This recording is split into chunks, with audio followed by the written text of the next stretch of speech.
여러분, 이 사도행전은 사도 바울의 고백인데 제가 선교사로 나갈 때 참 받았던 말씀입니다. 오늘 이 말씀을 제가 다시 여러분들하고 좀 나눠보고 싶은 거는 우리의 삶에 대해서 좀 돌아보자는 거예요. 여러분 삶이 어떠시냐는 거예요.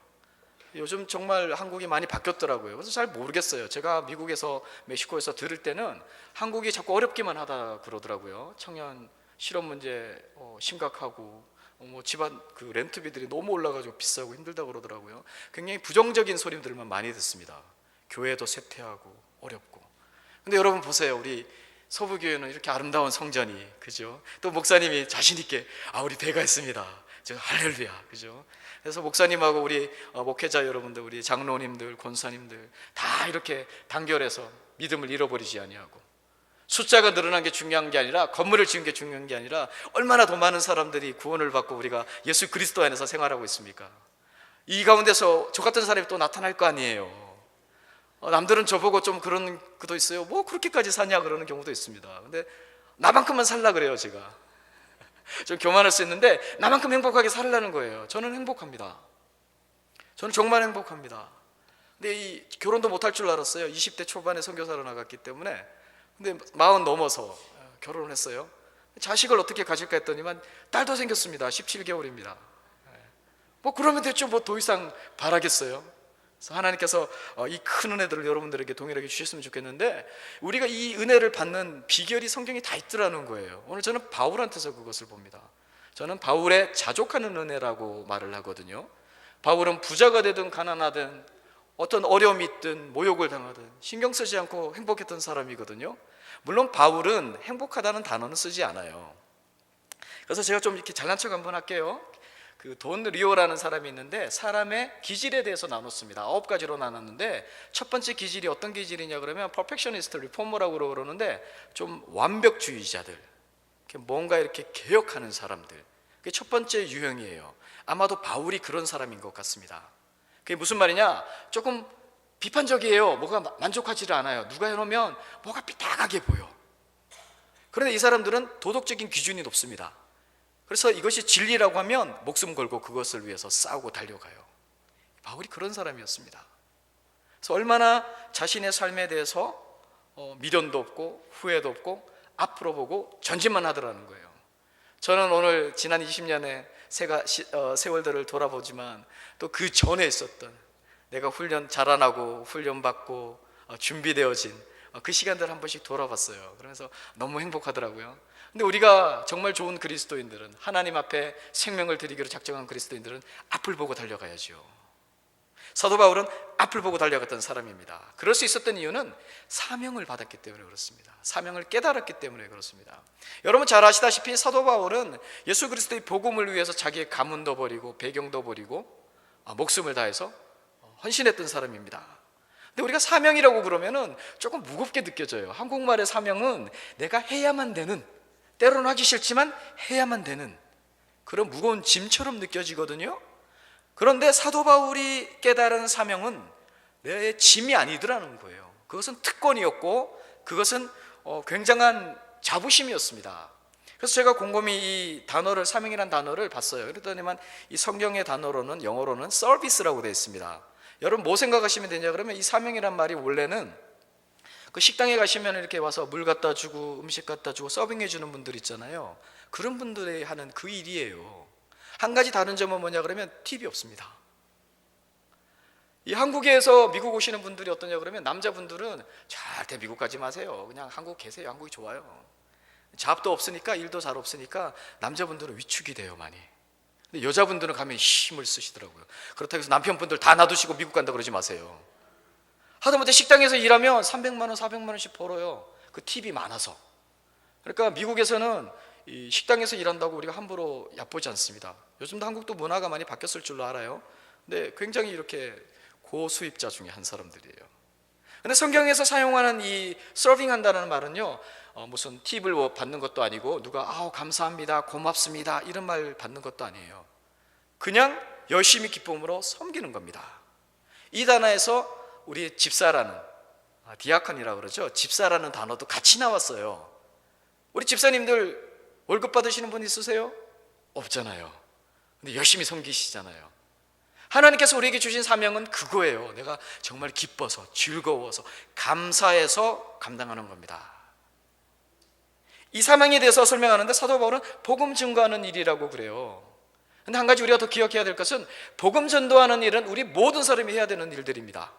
근데 여러분 나가셔서 뭐 사형리 전도하듯이 하나님은 당신을 사랑하십니다. 근데 우리가 죄 때문에 그 하나님의 사랑도 모르고 하나님의 그 놀라운 계획도 우리가 그 풍성한 삶도 우리가 누리지 못합니다. 예수 믿으십시오. 천국 갑시다. 이렇게 해서 전도하는 분들이 도대체 몇 분이나 계세요? 그렇죠? 그것보다는 요즘 많이 하잖아요. 그냥 무슨 전도잔치 하면은 다 모아서 데려오시잖아요. 사실 그거는 복음 전도는 아니에요. 초청이잖아요.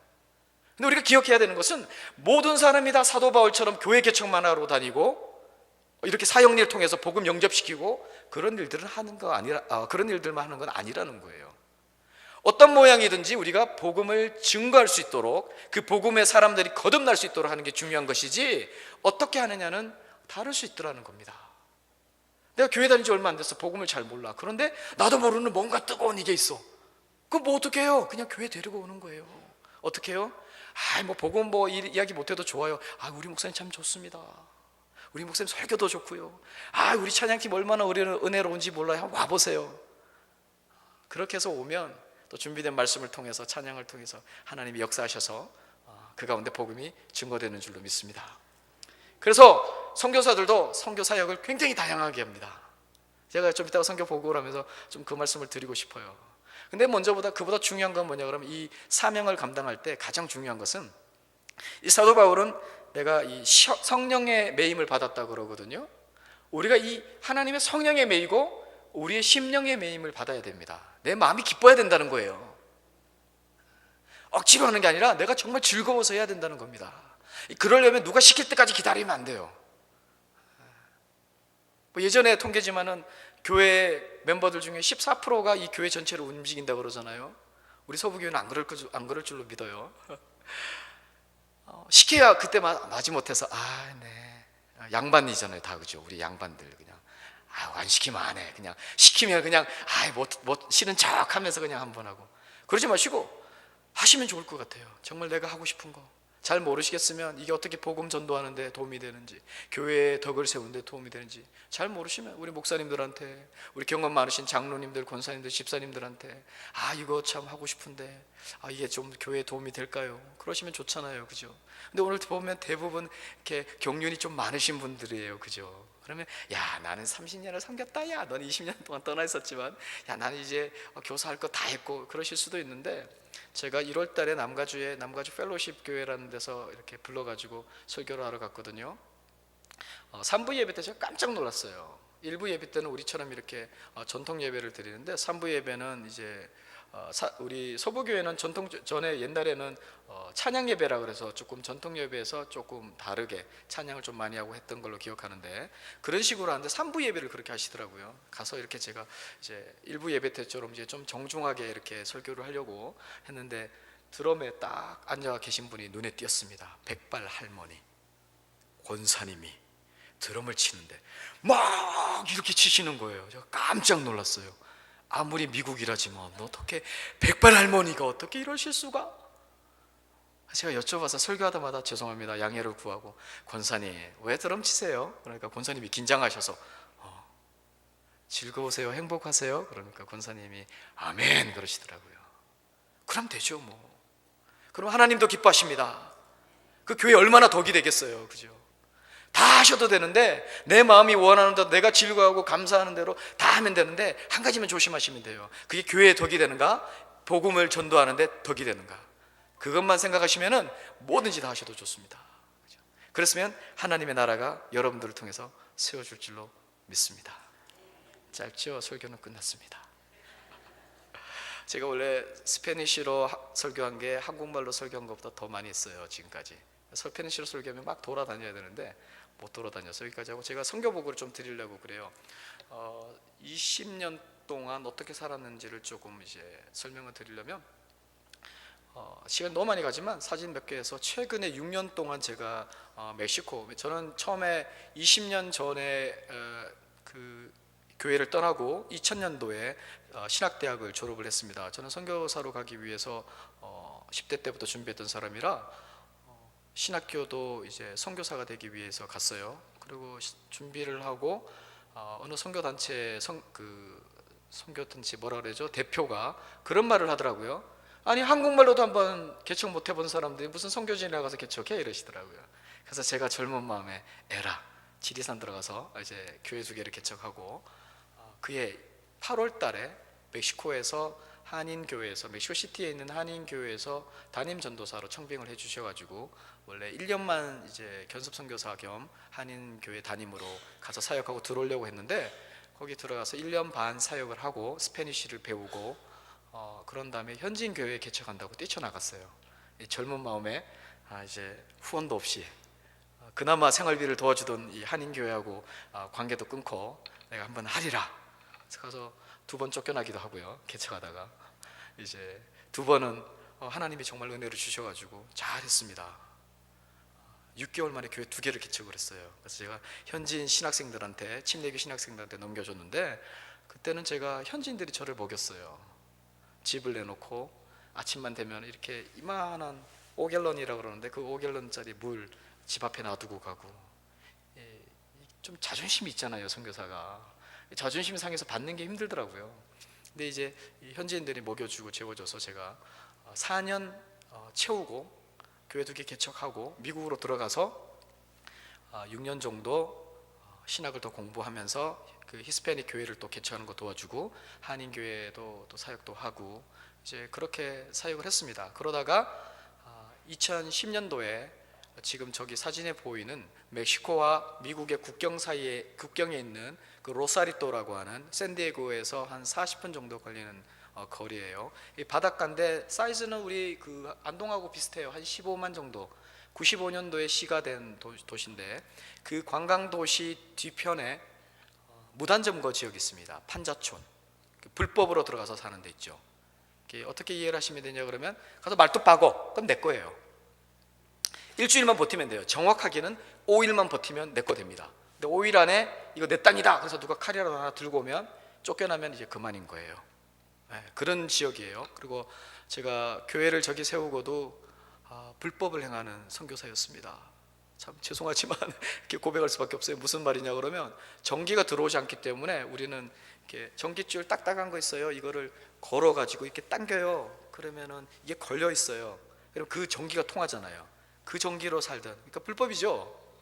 그런데다가 제가 개척을 했습니다. 처음에는 티와나에 있는 현지인 교회를 도와주면서 토요일마다 저렇게 가서 급식을 해줬습니다. 동네가 가난하니까. 그런데 겨울이 우기예요. 미국 그 캘리포니아하고 멕시코 국경 쪽은 겨울이 우기라서 저렇게 비가 오면 차가 빠집니다. 그래서 첫 주에 비가 와서 차가 빠졌는데 동네 사람들이 오지 말라고 그러더라고요. 비가 오면은 차가 빠지니까. 그랬는데 비가 와는 어느 날 갔더니 그 사람들이 동네 사람들이 막 거지처럼 다니는데 그날은 말끔하게 온 거예요.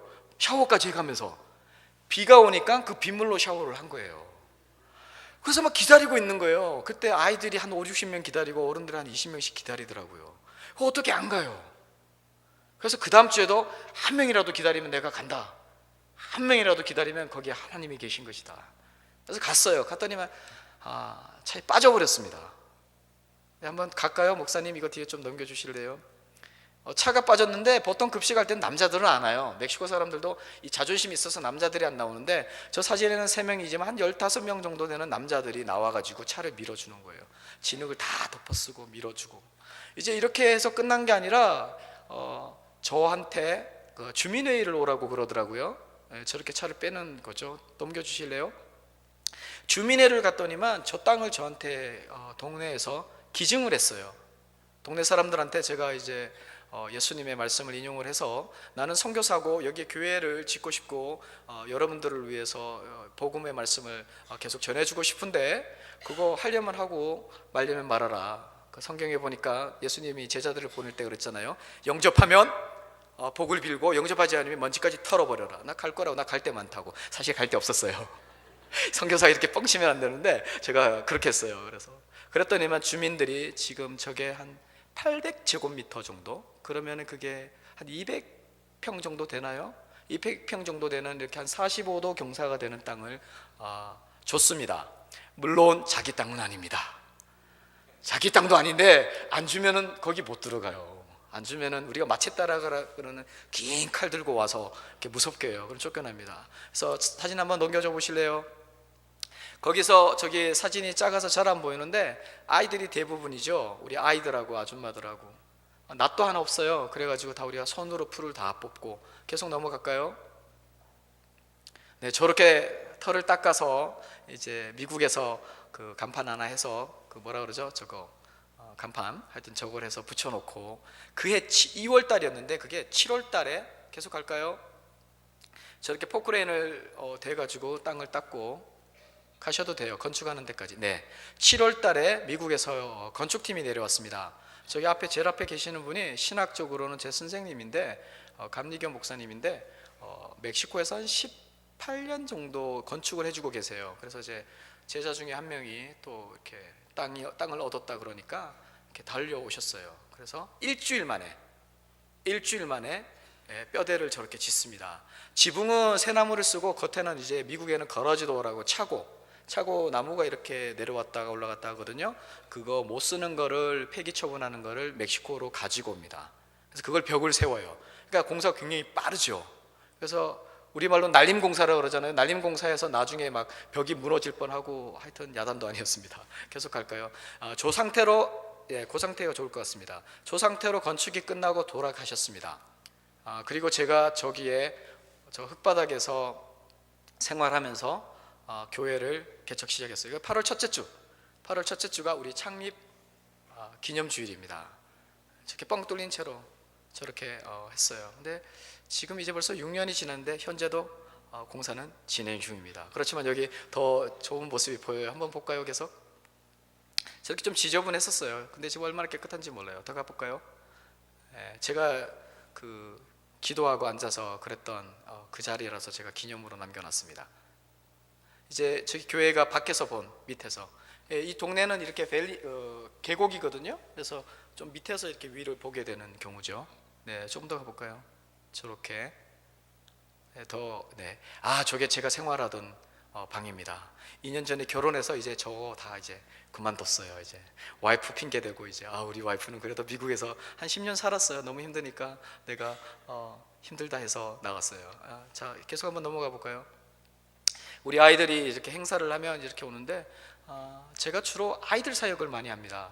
그래서 아이들에 대해서 애정이 많고 아이들의 교육의 문제에서 관심이 많아서 우리 아이들이 지금 주일 출석 인원이 한 3, 40명밖에 안 돼요. 그런데 한 가지 우리가 여러분 기억해 주시면 좋은 게 무단 점거인데 160가정이에요. 160가정. 근데 저 동네는 사람들이 잘 안 내려오려고 그래요. 지금 한번 볼까요? 다른 사진들을. 저게 이제 우리 동네 집들이에요. 아마 옛날에 그 판자촌에 살아보신 분들이나 가보신 분들은 조금 우리 한국의 60년대, 70년대 그때의 모습을 이렇게 계속 가셔도 될 것 같아요. 저거는 방이니까 제가 생활하던 이렇게 지저분한 게 들어가 있죠. 저런 집들이에요. 지금도 돼 있고 최근에는 이제 건물이 뜯기지 않겠다라는 확신이 있으니까 우리가 벽돌로 집을 이렇게 짓기 시작해요. 제가 이제 6년을 사역을 했는데 성도들이 많지 않습니다. 성도들이 많지 않고 여러 가지 열악한 부분들이 있어요. 밖에서는 사람들이 안 오려고 그래요. 근데 한번 보면은 가난하잖아요. 근데 가난한 게 문제가 아니라 저기는 치안이 문제예요. 로사리또가 한 15만 명 되는데 이 바하 캘리포니아에 전에 보니까 뭐 멕시코 뉴스도 한국이 잘 나오는 것 같더라고요. 막 사람 죽이고 이런다 그러잖아요. 한 4년 전에 제가 저기 있을 때 우리 이 동네에서 한 13명 정도가 죽었어요. 총 맞아서. 그 중에 한 명은 제가 이렇게 2층에서 이렇게 보고 있는데 저하고 이야기하고 있는데 조그만한 애가 와가지고 장난감 같은 총 하나를 들고 와서 땅땅 그러더라고요. 그러니까 덩치가 이만했는데 그냥 턱 쓰러져서 죽었어요. 바로. 그러니까 그런 치안의 문제가 어렵고 제가 요즘 청소년 사역에 집중하고 있는데 청소년기가 없어요. 그게 무슨 말씀이냐? 우리 동네에서 제일 빨리 그 아기를 가진 친구가 몇 살이냐 그러면 계산 한번 수학 한번 해볼까요? 우리 와이프는 굉장히 싫어요. 제가 그 예배 때마다 이런 수학 산수 계산하는 거를 물어보니까 굉장히 싫어하는데 16살 나이에 첫째 애가 3살이었어요. 그리고 둘째 애가 태어났거든요. 그러면 애를 몇 살에 가진 걸까요? 예? 13살? 12살. 여기서 산수 실력이 딱 나타납니다. 임신한 거는 12살에 임신을 한 거예요. 이런. 그죠? 15살 되면은 평균적으로 결혼해요. 제 와이프는 미국 나이로 37에 애를 낳거든요. 근데 우리는 37이면 할머니예요. 벌써 손자들이 있어요. 그죠? 그러니까 청소년기가 없습니다. 그래서 제가 별의별 사역들을 많이 했는데 그 중에 하나는 이제 그 축구팀입니다. 축구팀인데 왜 축구팀을 했냐 그러면 남자애들은 청소년기 안 와요. 그래서 그 중에 축구팀에 들어온 애들 2명을 제가 재활원을 보내가지고 마리화나를 끊게 했습니다. 그 중에 한 녀석은 지금 애기 아빠예요. 이해가세요? 그러니까 사역이 특수해요. 우리는 좀. 그래서 우리 제가 장학금 주던 여자 애기는 아니죠. 이제 나이로는 17살인데 애기예요, 그죠? 근데 애 엄마예요. 애가 지금 2살이니까. 그래요. 그러다 보니까 제가 청소년 사역도 좀 연령을 낮춰서 우리 12살부터 20살까지 결혼 안 하고 자식 없으면 이제 청소년기 이제 그렇게 해서 사역을 합니다. 제가 이제 그동안 해왔던 사역이 어떤 것들이 있냐 그러면은 대표적으로 이제 소규모 융자라고 있거든요. 그 미국 사람들은 많이 아는데 한국 선교사들은 잘 안 아는 것 같아요.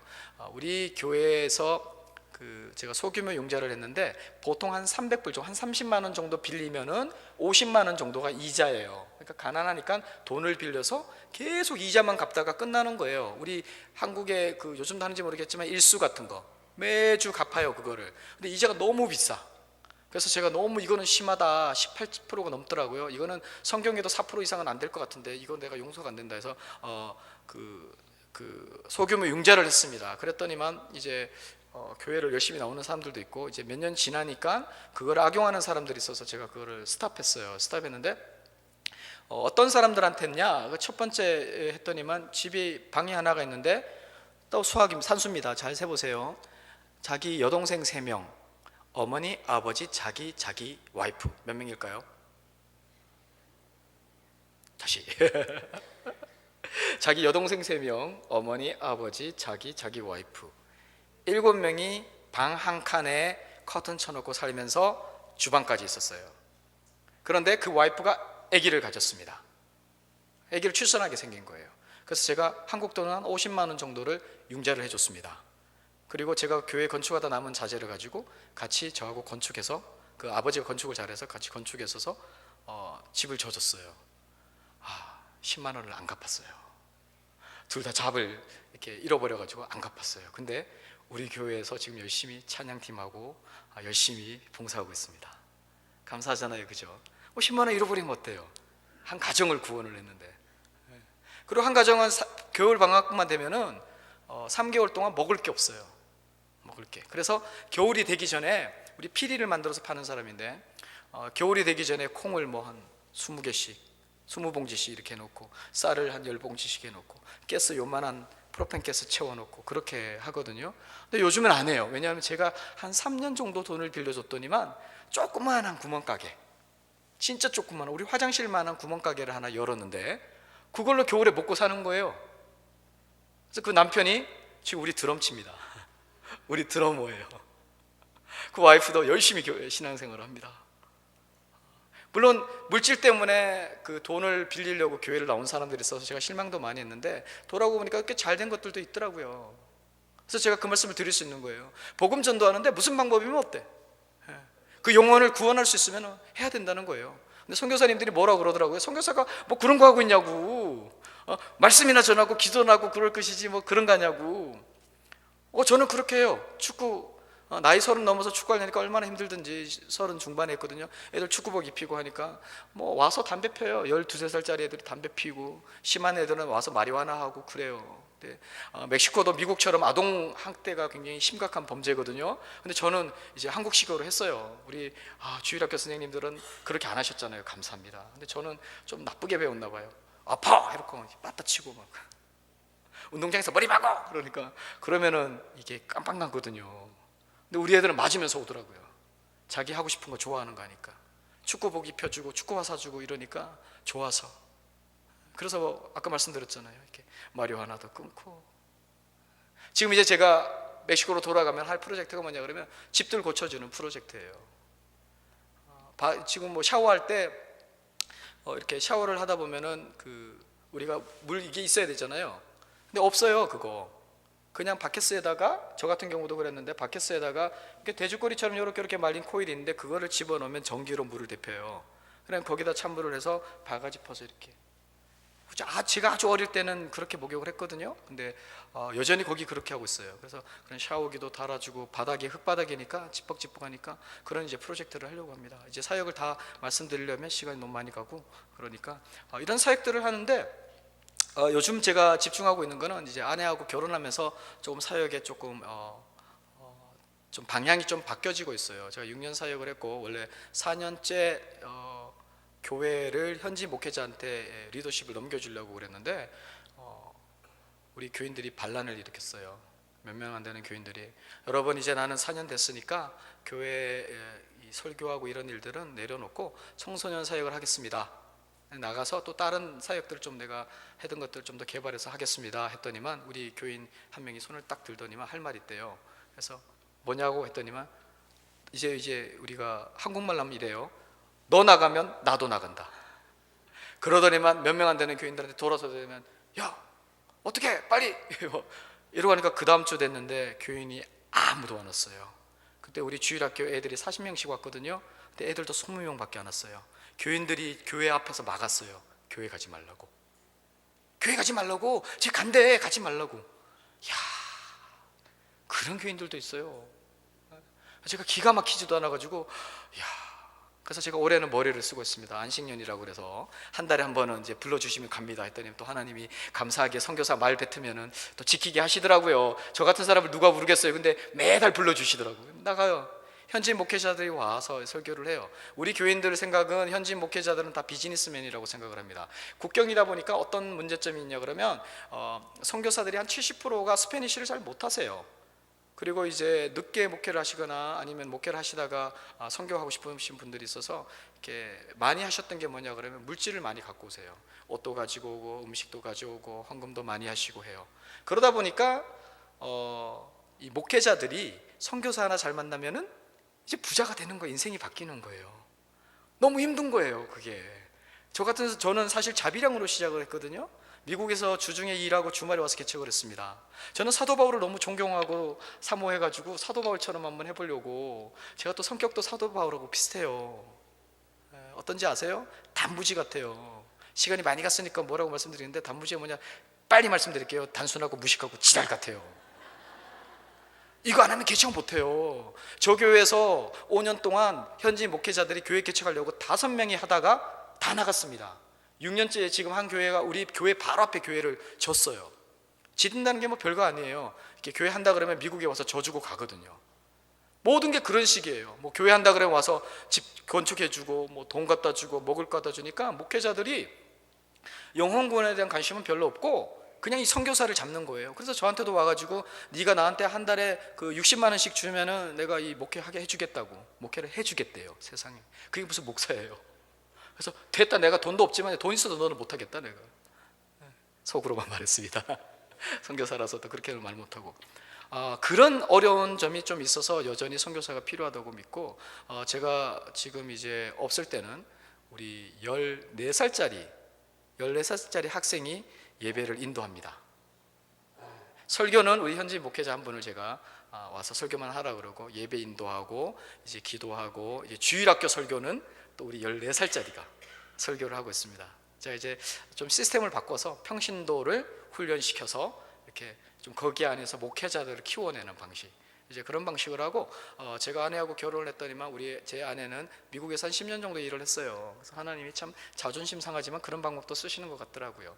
10년 이제 일한 돈을 자기가 헌신했어요. 그래서 우리가 땅을 이제 한 250평 정도 되는 땅을 사서 거기에 이제 우리 그 사택도 거기에 있고, 뒤에 이제 성교관을 건축하고 있습니다. 성교 건축에서 1층이 이제 거의 마무리 단계, 이제 제가 돌아가면 또 이제 2층을 시작을 하는데, 거기에서 청소년 프로그램을 하려고 합니다. 그래서 사실은 제가 그 인천에서 목회하시는 또 이 특별하게 청소년 사역을 하시는 목사님이 계셔가지고, 우리 연계해서 우리 멕시코에서 아이들을 한국으로 데리고 오고, 한국에 있는 아이들을 멕시코 가서 이제 서너 달씩 이렇게 우리가 영어도 가르쳐주고 스페니쉬도 가르쳐주고 문화체험도 하고, 그러면서 이제 그 선교적인 삶을 사는 거, 선교사를 만들려는 게 아니라 선교적인 삶을 사는 걸 가르쳐 주려고 그래요.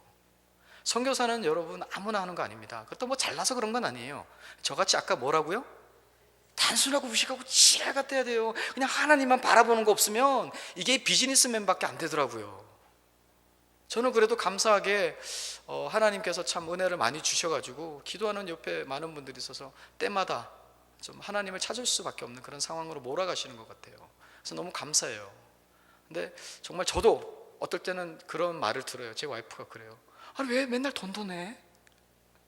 사실 내 입장에서는 무슨 사역을 하려고 그러거나 뭐 건축을 하려고 그러나 돈이 필요하거든요. 선교사 입장에서는. 그러다 보니까 돈도 나는데 와이프 입장에서는 이게, 제 와이프는 지독한 기독교인 집안이거든요. 할아버님도 목사님, 아버님도 목사님, 형부도 목사님, 남편도 목사. 그래요. 그러니까 이게 용납이 안 되는 거예요. 그래서 제가 좋은 채찍을 만났다. 하나님이 내가 비즈니스맨 되지 말라고 이렇게 또 경책을 하려고 이렇게 깐깐한 와이프를 맡기셨구나. 그렇게 해서 하는데 제가 믿기로는 물질이 필요합니다. 필요하죠. 근데 더 필요한 거는 하나님한테 의지하고 하나님이 열어주시는 그 길, 그 타이밍, 그게 중요한 것 같아요. 저 일 안 하고 아무것도 안 하고 거기서 2년 동안 먹고 살았어요. 안 굶었어요. 저 지금도 후원 정말 조금 받아요. 남들 보면 놀라요. 근데 저 먹고 다 먹어요. 먹을 거 다 먹어요. 그 목사님들 오시면 저는 한 번씩 식사 대접도 해요. 그러면 목사님들이 안절부절을 못해요. 아니 어떻게 우리가 선교지 와서 선교사님한테 얻어먹냐고 막 그래요. 아니 왜 그러냐는 거예요. 그러면은 선교사는 언제 우리 목회자들 대접하면은 여러분 복 받으실 줄로 믿죠, 그죠? 이게 그냥 전통적인 그냥 뭐 샤머니즘 이런 거 따지지 마시고요. 저는 그렇게 경험했고 그렇게 배웠고 이 서부교에서 그렇게 배웠어요. 다른 데서 배운 게 아니라 목사님들 대접하니까 하나님 또 채워주시더라는 거예요. 선교사는 맨날 얻어먹잖아요. 언제 섬겨요? 그래서 제가 장로님들도 오시면은 틈나면은 식사 대접도 하고 제가 요즘 열심히 오리를 키우고 있습니다. 좀 멀지만 오실 수 있으면 오세요. 제가 이번에 가서 오리로 그냥 궁중 오리탕 그 약재 넣어서 만드는 거 연구하려고요. 제가 이번에 50마리 오리가 알을 낳습니다. 자꾸 돈 주고 사서 이렇게 대접하니까 목사님들이 부담스러워 하시더라고요. 근데 저도 누군가를 섬겨야 될 거 아니에요. 누군가를 섬기면 하나님께서 저한테 필요할 때에 필요한 것을 채워주실 줄로 믿습니다. 여러분 혹시 뭐 물질적인 거나 직장 청년들 어려운 거 있으세요? 먼저 섬기라고 그러세요. 그러면 하나님께서 다 열어주실 거예요. 우리가 믿기는 믿는데 그 현실적으로는 믿음이 없어요. 너무나 잘 아는데 하나님이 우리 주인이 되시고 하나님이 우리 먹을 거 안 떨어뜨리는 거 아는데 왜 그렇게 사는데 그렇게 목숨 걸고 마치 못해서 이거 해야 되는데, 그죠? 그래도 감사해요. 이 수요일 날 그죠? 이렇게 오셨어요. 좀 쉬실 수도 있고 일도 하셔야 될 텐데 말씀을 사모해서 오신 줄로 믿습니다. 그 마음을 계속 유지하시고 옆에 더 많은 그런 사람들이 넘쳐나게 하셔서 뭐 언제가 될지 모르지만 언젠가 또 한번 이렇게 이 자리가 꽉 찼을 때 또 한번 불러주시면 제가 또 멕시코에서 올 수 있을지. 그렇습니다. 우리 잠깐 기도할까요? 하나님 아버지 감사를 드립니다. 우리가